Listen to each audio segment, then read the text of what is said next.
UK से एक बहुत बड़ी गुड न्यूज आई है। जो मैक रिपोर्ट थी वो टेबल हो चुकी है और उसमें क्या निकल के आया है, क्या आने वाले टाइम में पोस्ट स्टडी वर्क परमिट को कंटिन्यू किया जाएगा या बंद कर दिया जाएगा, और इस मैक रिपोर्ट में जो 70 पेजेस की रिपोर्ट थी उसमें क्या क्या रिकमेंडेशंस दी गई हैं वो मैं आपको इस वीडियो में बताऊंगा। Bells Overseas, the sound of your future. Hello everyone, मैं कपिल भाटिया बेल्स ओवरसीज से। बेल्स ओवरसीज से आप कोई भी असेसमेंट करवा सकते हैं स्टडी वीज़ा की फ्री ऑफ कॉस्ट 6292062920 पे कॉल करके। तो आज जो मेजरली मैक रिपोर्ट आई है, 70 पेजेस की मैक रिपोर्ट है। जिन स्टूडेंट्स को नहीं पता मैं पहले बता दूं, और इसमें लास्ट में मैं आपको कंक्लूजन भी बताऊंगा कि इसका क्या इम्पैक्ट होगा। और सबसे पहले गवर्नमेंट को ये रिकमेंडेशन दी गई थी कि जो इंटरनेशनल स्टूडेंट्स जाते हैं ग्रेजुएट स्टूडेंट रूट के थ्रू, ग्रेजुएट स्टूडेंट रूट में जैसे बैचलर या मास्टर करने जाते हैं वो सारे ग्रेजुएट स्टूडेंट रूट के थ्रू ही जाते हैं। तो उसमें 2 ईयर का पोस्ट स्टडी वर्क परमिट मिलता है, चाहे आप बैचलर करने जाएं या मास्टर करने के लिए जाएं। इवन यूके में जो मास्टर्स करने जाते हैं सिर्फ 1 ईयर स्टूडेंट मास्टर करता है, उसको 2 ईयर का पोस्ट स्टडी वर्क परमिट मिलता है। तो उसको उन्होंने कहा था कहीं ना कहीं बंद कर दिया जाए। तो गवर्नमेंट ने एक कमेटी बनाई मिस्टर ग्राहम बेल की अध्यक्षता में कि वो कमेटी का मेन पर्पस था कि इसको देखना कि क्या ये ग्रेजुएट स्टूडेंट रूट ठीक है या नहीं है, या पोस्ट स्टडी वर्क परमिट को बंद कर दिया जाए या कम कर दिया जाए। तो उस कमेटी का मेन पर्पस था कि इसको सारा देखना कि क्या स्टूडेंट्स इस रूट को एक्सप्लॉइट तो नहीं कर रहे।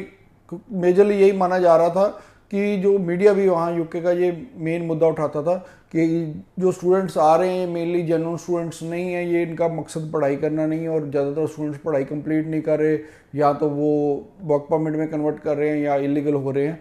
तो इसको देखने के लिए ये पूरा कमेटी का गठन किया गया था। कमेटी ने अब जब रिपोर्ट टेबल की है तो उसमें बड़ी शॉकिंग निकला है कि उस कमेटी ने ये बताया कि जो मैक्सिमम स्टूडेंट्स यूके में जा रहे हैं वो मेजॉरिटी ऑफ स्टूडेंट्स अपनी पढ़ाई कंप्लीट कर रहे हैं।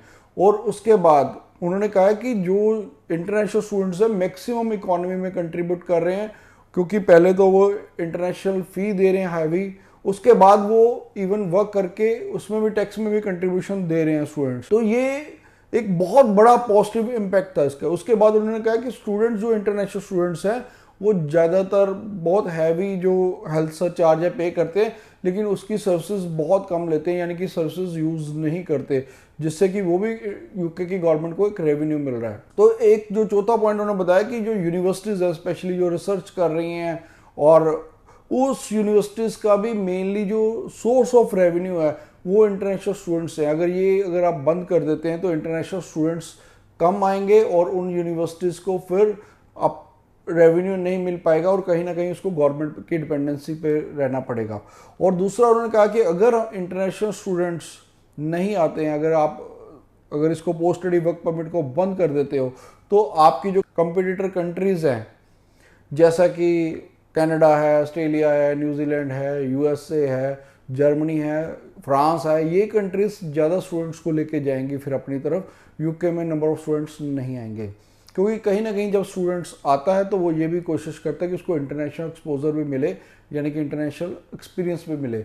तो वो जरूरी है स्टडी के साथ साथ, और सभी और बाकी कंट्रीज भी प्रोवाइड कर ही रही हैं। तो ये मेजरली जो रिपोर्ट्स थी ये वाली रिपोर्ट्स आई हैं, और उसके बाद अब ये मैक रिपोर्ट गवर्नमेंट को पेश कर दी गई है। और अब ज़्यादातर उम्मीद है कि गवर्नमेंट इसी की फेवर में डिसीजन लेगी, क्योंकि अब पोस्ट स्टडी वर्क परमिट को कंटिन्यू कर दिया जाएगा। हमें भी कहीं ना कहीं खतरा था कि कहीं ये इसको पोस्ट स्टडी वर्क परमिट को कम ना कर दे। ज़्यादातर ये रूमर आ रहा था कि इसको 6 मंथ किया जा सकता है या बंद भी किया जा सकता है, लेकिन अब ये जो हमारा डर था ये खत्म हो गया। अब हम बेफिक्र होकर यूके को दोबारा से प्रमोट करेंगे और यूके के स्टूडेंट्स को भी दोबारा भेजेंगे यूके में पढ़ने के लिए, क्योंकि यूके वैसे अगर इंटरनेशनल स्टडी डेस्टिनेशन देखा जाए तो यूएसए यूके सब पे टॉप में आती हैं। अगर आप 100 टॉप यूनिवर्सिटीज़ देखोगे तो मैक्सिमम उसमें से यूएसए या यूके में ही है। तो यूके एक टॉप स्टडी डेस्टिनेशंस में आता है। और अब जब मैक रिपोर्ट आ गई है तो मैक रिपोर्ट उन्होंने बनाई इसीलिए थी, माइग्रेशन एडवाइजरी कमेटी, कि ये इसका पर्पज़ ही यही था कि इस चीज़ को फाइनलाइज करना कि क्या